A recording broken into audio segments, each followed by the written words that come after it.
President Trump is changing course on the Jeffrey Epstein files. He's now urging House Republicans to vote in favor of releasing them. The president made that surprising reversal in a social media post just last night, saying, quote, House Republicans should vote to release the Epstein files because we have nothing to hide, and it's time to move on from this Democrat hoax. He added that the House Oversight Committee can have whatever they are legally entitled to. I don't care, end quote. Sources tell CBS News that House GOP leaders plan to hold a vote that would force the Justice Department to release the Epstein documents in full as early as tomorrow. It comes after the House Oversight Committee released more than 20,000 pages of documents from Epstein's estate just last week. Now, prior to that social media post from President Trump, the president was asked if his call to look into the relationship between prominent Democrats and Epstein could be a, quote, smokescreen. Here's his response. Representative Massey says he's concerned that the Epstein probe you are calling for could be a smokescreen to block the release of more files. Is that the case? Well, I don't want to talk about it because fake news like you're a terrible reporter, and fake news like you, they just keep bringing that up to deflect from the tremendous success of the Trump administration. So a guy like Massey, his poll numbers are showing he's at 6% approval rating right now. And we call him Rand Paul Jr. because he never votes for the Republican Party. So they're using Jeffrey Epstein as a deflection from the tremendous success that we're having as a party.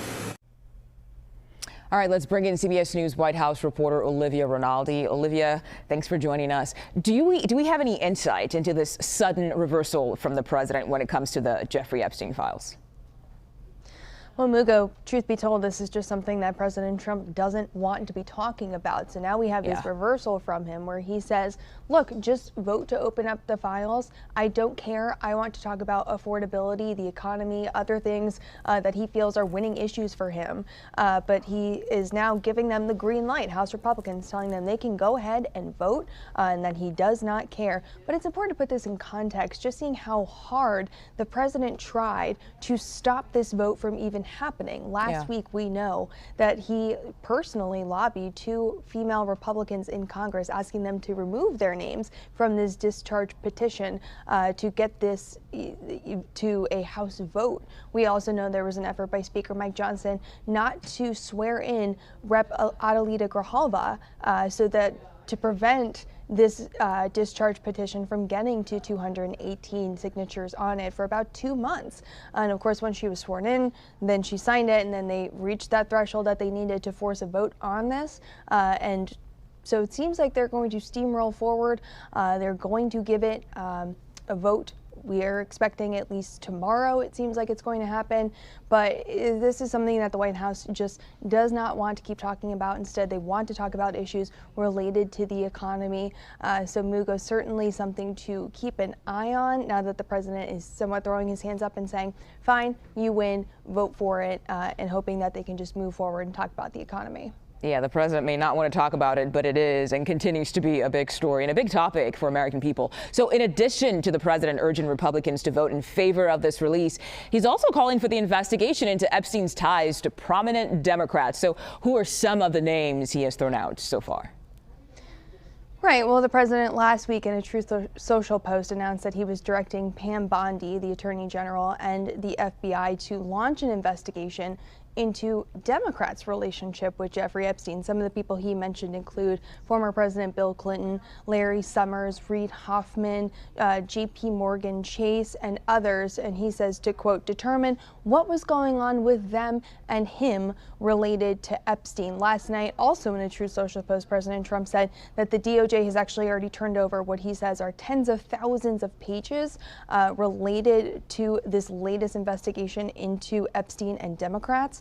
So certainly something there that even as they are talking about the Epstein files, he's hoping the focus can be specifically on Democrats and their alleged involvement with Epstein. But Mugo, again, just to underscore at the end of that Truth Social post from last night, he said all I do care about is Republicans get back on point. So just to underscore, what he wants to be talking about is not this.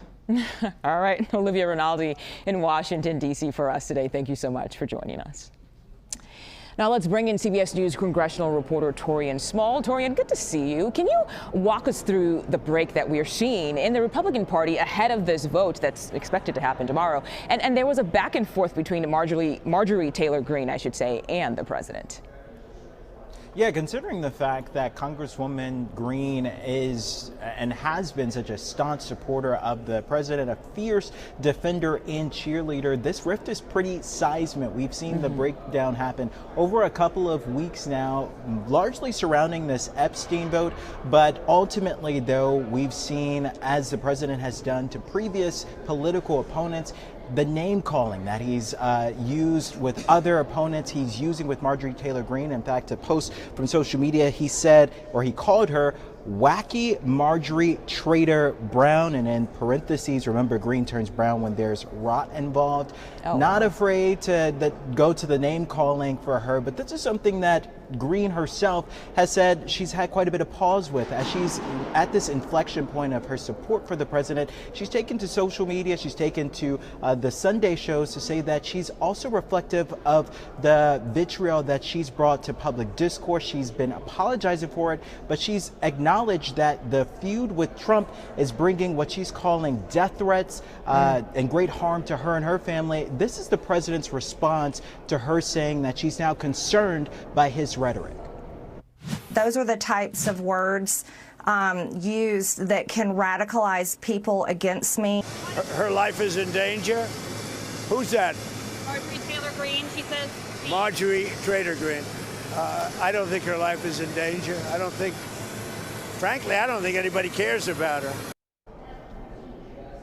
Yeah, a huge dismissal of her thoughts and her feelings there because, again, like Olivia just laid out, he really wants to move on beyond the Epstein files, calling it a hoax and linking it to Democrats, even though, as you know, Mugo, as we've been talking about for weeks now, there's a growing amount of groundswell of support for the release and full transparency also within the Republican Party here.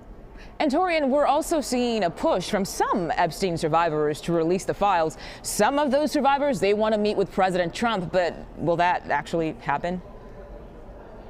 Well, we'll see. The likelihood of it happening is very low, but this also comes after some survivors came together to put forth the national ad calling out lawmakers to pass the Epstein Transparency Act. But we also know Representative Ro Khanna, a Democrat I should mention, said that at some point he wants to have a talk with the president to coax him into meeting with those victims. We reached out to the White House to see if they were receptive of that, and they told CBS News that they're framing this differently, saying that this administration has done more around the transparency of this, releasing the most documents from the estate. They're saying that no other administration has been forthcoming with this information, but again, dodging on the question whether or not the president would be up to actually meeting with the Mugo. Okay, Taurean Small at the Capitol for us today. Thank you.